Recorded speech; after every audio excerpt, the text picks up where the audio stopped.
Quelle est votre vision pour l'avenir de notre système de santé ? Nous avons en France un très bon système de soins, mais un système de santé qui laisse à désirer. Pourquoi ? Parce que nous sommes moins bons que beaucoup d'autres sur le sujet de la prévention, entre autres. Nous avons plusieurs défis aujourd'hui. Le défi du vieillissement démographique, des maladies chroniques, le défi technologique qui est en train de transformer à la fois la manière d'être médecin, de soigner, et puis la vie du patient, avec de nombreuses innovations. Le défi environnemental également, qui est aujourd'hui une vraie transformation, la pollution de l'air, notre alimentation au quotidien. Le défi démocratique, parce qu'il y a une volonté accrue de connaître, de savoir, d'avoir l'information. Et puis un défi économique, parce que notre santé, c'est également de la dépense publique, c'est également une économie avec des industries. Pour répondre à tous ces défis, moi je vois l'avenir du système français et de notre système de santé autour de plusieurs axes. D'abord, renforcer la prévention. C'est pour moi l'un des fils rouges de la politique que je souhaite que nous conduisions, à la fois dans la valorisation de certains actes médicaux, dans la réorganisation de notre système de soins, dans la plus grande sensibilisation que nous devons faire au quotidien. C'est d'ailleurs pour ça que j'ai prévu, entre autres, d'avoir ce trimestre de prévention qui soit fait par nos étudiants dans les professions de santé. Ensuite, c'est la lutte contre les inégalités de santé, qu'elles soient territoriales ou qu'elles soient sociales. L'accès aux soins de tous et partout est une nécessité. Et enfin, c'est la réforme du système de santé dans sa globalité pour permettre à la fois de faciliter l'accès aux soins, de libérer, de simplifier la vie des professionnels médicaux et de faciliter aussi la diffusion de l'innovation dans notre société. Quelles mesures concrètes proposez-vous pour redonner du temps médical à tous les médecins ?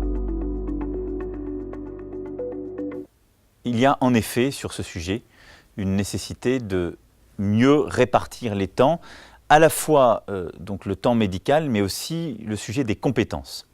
Et donc, les médecins le disent à ce sujet, leur temps, et je sais que c'est l'une des préoccupations liées aussi au tiers payant, leur temps est beaucoup trop aujourd'hui dédié à des tâches administratives qui ne sont pas dûment rémunérées.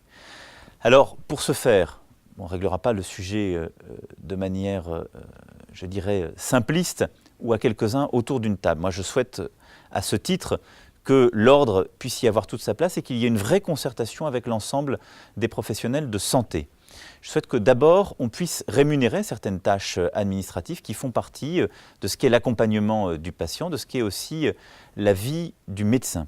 Je souhaite également qu'on facilite la vie des professionnels de santé en la matière en dégageant leur temps pour ce faire. C'est l'objectif à la fois des maisons pluridisciplinaires de santé, d'une meilleure organisation de l'hôpital, qui est de décharger les médecins de ces tâches indues. Ensuite, il y a également mettre les médecins sur les compétences qui sont les leurs. C'est pour ça que je crois que le parcours de soins, l'optimisation du parcours de soins, que ce soit dans la médecine libérale ou à l'hôpital, est absolument décisif. On peut faire des économies et on peut concentrer les médecins sur les tâches pour lesquelles ils sont faits, qui sont les tâches à plus grande valeur ajoutée, si on organise mieux ce parcours de soins et qu'on délègue certaines tâches médicales à d'autres professionnels, en particulier des professionnels de santé qui ne sont pas forcément médecins.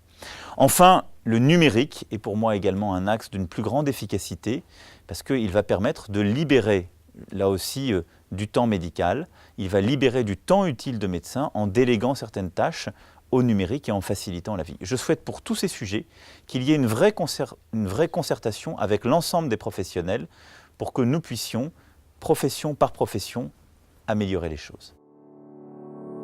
Quelles propositions formulez-vous pour rendre le métier de médecin attractif, valoriser la profession et garantir leurs compétences tout au long de la vie ? Sur ce sujet, je pense qu'aujourd'hui, les jeunes professionnels souhaitent exercer différemment la médecine.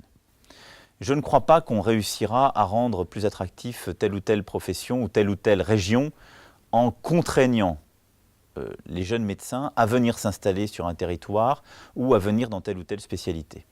Je crois par contre qu'on a besoin d'avoir une revalorisation des actes médicaux qui soit aujourd'hui plus complète.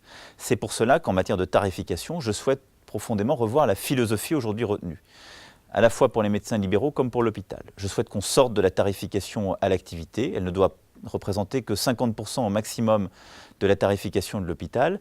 Et je souhaite qu'on prenne davantage en compte justement les actes de prévention, la réalité du quotidien de ce qu'est le travail de nos professionnels de santé, des médecins libéraux, plutôt qu'une tarification à l'acte qui aujourd'hui n'est pas juste compte tenu de ce qu'on attend d'eux et de ce qu'ils font, et qui bien souvent a conduit à paupériser de manière relative certaines spécialités, et on le sait aussi, la médecine générale. Et donc, je souhaite qu'on revoie en profondeur la logique justement de rémunération de nos professionnels de santé pour permettre une plus grande attractivité. Ensuite, je pense que si on accroît la pluridisciplinarité, les équipements, la capacité à travailler entre le public et le privé de manière beaucoup plus fluide, si on permet aux professionnels d'opérer dans un cadre justement où on est avec d'autres professionnels de santé, où on mutualise les moyens, on incitera bien davantage les uns et les autres à exercer dans le cadre qui correspond aujourd'hui aux volontés des jeunes médecins, entre autres. Que comptez-vous faire pour remédier à la problématique des déserts médicaux ? Nous avons aujourd'hui un tiers de nos départements qui n'ont plus de continuité des soins. Et en effet, dans lesquels il y a ce qu'on appelle aujourd'hui un vrai désert médical. Quelle en est la conséquence ? Un mauvais accès aux soins, des urgences qui arrivent trop tardivement, et un recours excessif aux urgences, parce que quand il y a un désert médical, on ne peut plus aller vers le professionnel de santé du quotidien. On va directement aux urgences, ce qui est en plus, in fine, plus coûteux pour la collectivité. Pour répondre à ce problème, nous avons besoin d'avoir des professionnels de santé partout sur le territoire de manière plus équilibrée, plus harmonieuse, et en particulier des généralistes, mais aussi de nombreux spécialistes pour que la santé soit là présente à une distance et une durée raisonnable. La première réponse, ce sont les maisons de santé. C'est pourquoi je prends l'engagement dans le quinquennat qui vient de doubler le nombre de maisons de santé, de les passer à 2000. C'est faisable, c'est comme ça qu'on attirera des professionnels, jeunes ou moins jeunes, pour travailler dans un cadre justement plus ouvert, avec plus de partage d'expériences, de coûts, de contraintes avec d'autres professionnels de santé, où on organise mieux les gardes, ce qui est important compte tenu aujourd'hui des choix qui sont ceux de la nouvelle génération, qui ne veut plus forcément avoir la vie jadis connue du médecin de campagne. Et donc, pour moi, le cœur de cette réponse, ce sont ces maisons de santé, le développement de celles-ci, accompagnées d'une politique volontariste de l'État et des collectivités territoriales pour attirer par des bourses, par des aides aussi au travail des conjoints, qu'il ne faut pas négliger des médecins, pour venir s'installer dans les zones aujourd'hui qui sont les plus délaissées par les professionnels. Comment remédier à la saturation permanente actuelle des services d'urgence ? Pour répondre aux défis des urgences en France, il faut d'abord réussir partout à installer une offre de soins qui ne soit pas simplement l'hôpital. Nous venons d'en parler pour les maisons de santé. Partout où il y a un désert médical, partout où il n'y a plus de continuité des soins, partout où il n'y a plus de service de garde qui est maintenu, nos concitoyens vont aux urgences. Donc la première réponse, c'est l'organisation d'un système de soins qui doit être supervisé au niveau régional, où on s'assure qu'il y a la possibilité d'avoir recours à un médecin, généraliste ou spécialiste, dans les meilleurs délais, avec justement des contraintes qui sont partagées, avec une organisation plus adaptée aujourd'hui au choix de nos professionnels de santé pour éviter qu'on aille aux urgences. Ensuite, le deuxième point, c'est que l'organisation de l'hôpital doit également changer. C'est pour ça que je souhaite qu'on sorte de la tarification à l'activité et qu'on puisse avoir une tarification plus adaptée aux défis aujourd'hui de nos hôpitaux.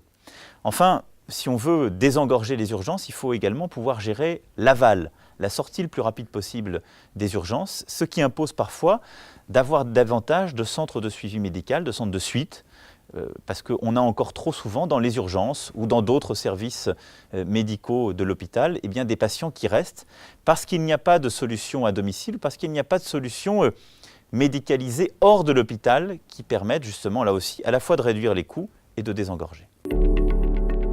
Que comptez-vous faire pour promouvoir l'exercice de la médecine libérale dans les territoires ?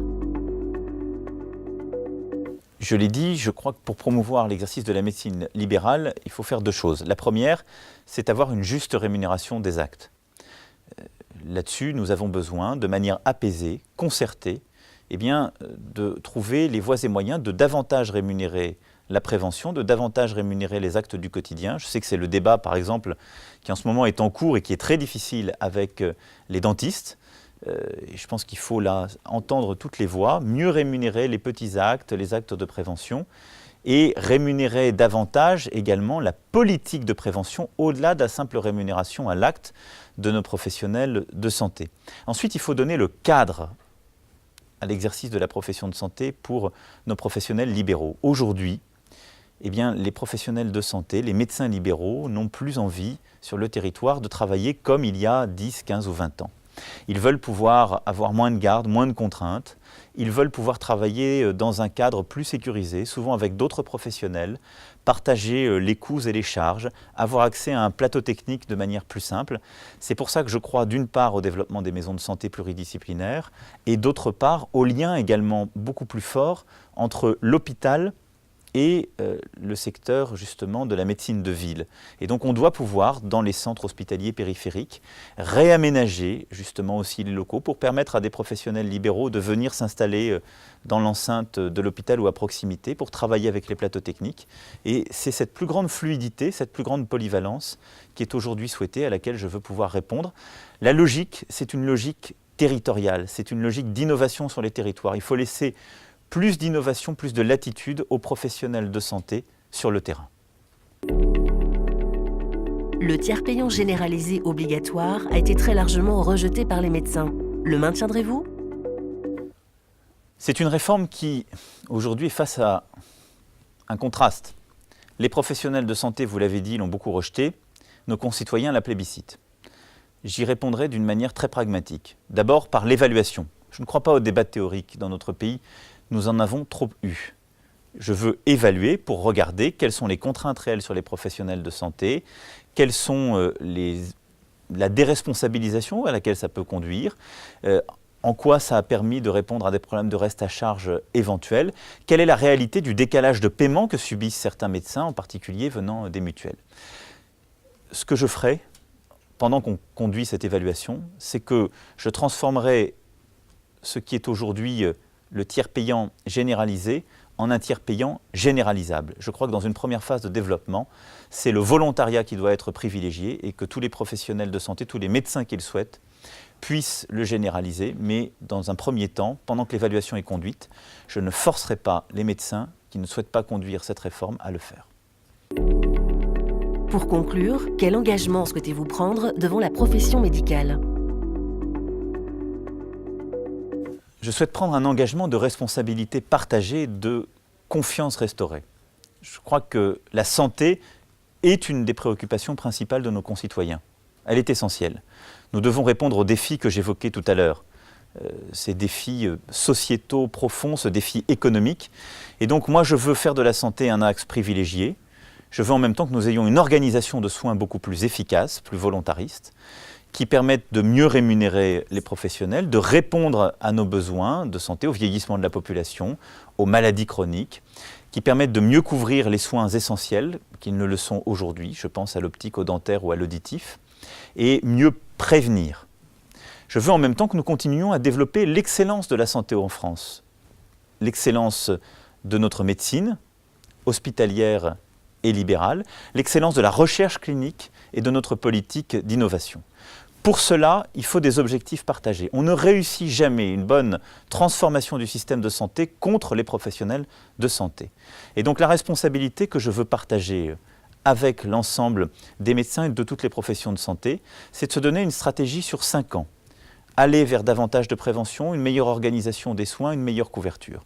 Mais le faire avec des contraintes claires, réparties de manière équitable. Et ensuite, c'est justement de restaurer la confiance entre les pouvoirs publics et les professionnels de santé, c'est-à-dire instaurer un dialogue permanent pour trouver les solutions pragmatiques sur le terrain.